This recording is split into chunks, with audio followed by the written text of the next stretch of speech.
Baik, pertanyaan pertama. Jelaskan apa yang dimaksud dengan komunikasi yang efektif dan berikan contoh kasus tentang komunikasi efektif dan tidak efektif. Baik, terima kasih. Untuk pertanyaan yang pertama adalah komunikasi efektif merupakan komunikasi yang bertujuan agar informasi tersampaikan dengan baik sehingga dapat menimbulkan feedback dari penerima pesan atau komunikan. Lantas, seperti apa sih contoh komunikasi yang efektif itu? Contohnya sebagai berikut.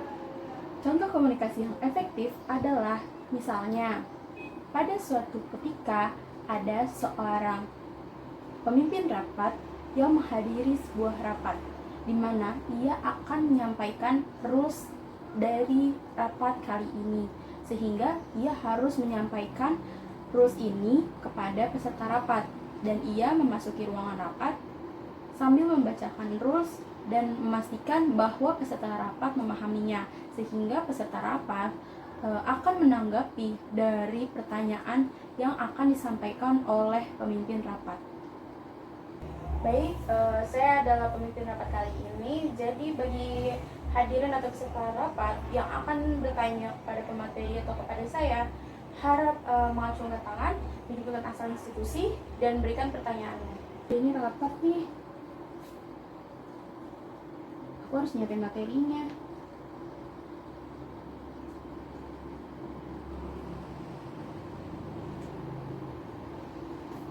Ya baik Pak, saya Via Wulandari, asal institusi Universitas Jenderal Sudirman. Izin bertanya. Baik, selanjutnya apa sih contoh dari komunikasi yang tidak efektif? Nah, contoh kasusnya yaitu sebagai berikut.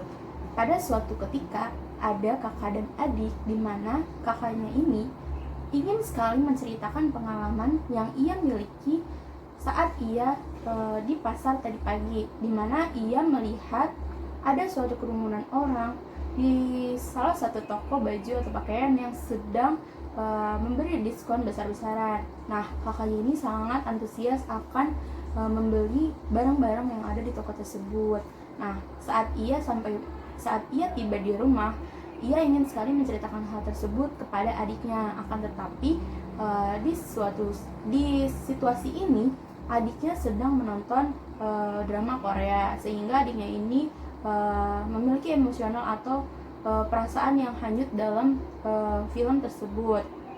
Adik ini terlalu fokus hingga meneteskan air mata karena mungkin adegan dalam film tersebut menyayat hatinya, sehingga ia larut dalam suasana tersebut. Nah, akan tetapi kakaknya ini ingin sekali adiknya tahu akan pengalaman yang ia milikin tadi pagi selama di pasar. Nah, kakaknya ini bersikeras untuk menyampaikan informasinya kepada adik ini. Nah, akan tetapi adik ini tidak merespon. Bahkan adik ini malah merespon kakaknya yang sudah berbicara panjang lebar mengenai film yang ia tonton. Padahal itu tidak ada kaitannya dengan informasi yang diberikan oleh kakaknya, sehingga adiknya ini tidak memberikan feedback komunikasi kepada kakaknya atau pemberi pesan. Pertanyaan yang kedua, jelaskan apa yang dimaksud dengan hambatan komunikasi dan sebutkan jenis-jenisnya. Selanjutnya, berikan salah dua contoh kasus tentang satu jenis hambatan komunikasi. Hambatan komunikasi adalah segala sesuatu yang menghalangi atau mengganggu tercapainya komunikasi yang efektif, yang dapat mempersulit dalam mengirim pesan yang jelas. Adapun contoh hambatan komunikasi, yang pertama adalah hambatan fisik, yang kedua adalah hambatan personal, yang ketiga adalah hambatan kultur budaya, dan yang keempat adalah hambatan lingkungan. Berikut adalah salah dua contoh kasus hambatan komunikasi. Contoh kasus yang pertama adalah hambatan fisik, di mana pada perayaan Idul Fitri tahun ini ada seorang anak yang tinggal di perantauan ingin sekali menghubungi ibunya di kampung halaman, sehingga ia hanya dapat berkomunikasi melalui by phone karena anak ini tidak dapat mudik ke kampung halaman tersebut atau menemui ibunya tersebut, sehingga anak ini berkomunikasi melalui telepon. Akan tetapi saat komunikasi itu berlangsung, anak ini mengalami kesulitan atau hambatan berupa koneksi dan sinyal. Nah, sehingga ibunya tidak dapat menerima dengan jelas informasi yang disampaikan oleh anak tersebut. Nah, contoh yang kedua yaitu adalah komunikasi hambatan dari lingkungan, di mana pada suatu ketika di sebuah rumah sakit ada sebuah rapat di suatu ruangan. Nah, ruangannya ini terletak di dekat ruang tunggu pasien, di mana saat rapat berlangsung di luar ruangan terdapat pasien yang tiba-tiba pingsan, sehingga mengundang perhatian terhadap orang yang di sekitar pasien pingsan tersebut.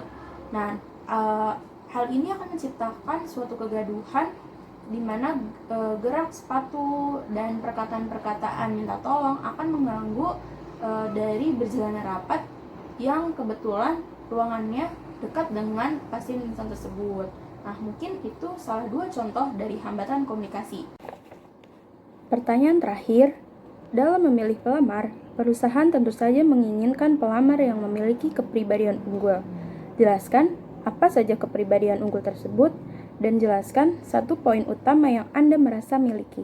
Nah, kepribadian unggul ini dapat menjadi karunia Tuhan yang ada di dalam suatu individu, atau ia mendapatkan kepribadian unggul ini dari pendidikan formal maupun informal.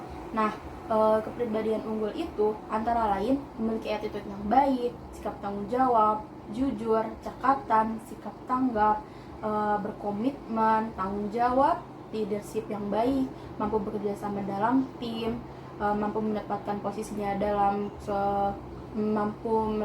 posisinya dimanapun ia berada, adaptif, mampu memiliki keterampilan berkomunikasi yang baik, kemampuan bahasa Inggris yang baik, dan memiliki sikap peka peduli terhadap lingkungan. Nah, satu poin yang sudah saya miliki yaitu peka dan peduli terhadap lingkungan. Hal ini saya dapatkan dari pendidikan formal maupun informal, di mana saya harus bersikap peka peduli terhadap lingkungan saya. Di saat teman saya atau rekan di suatu kepanitiaan saya memiliki masalah, saya harus sikap dan tanggap peka dan peduli terhadap permasalahan tersebut, dan saya memberikan solusi yang terbaik untuk permasalahan tersebut. Terima kasih.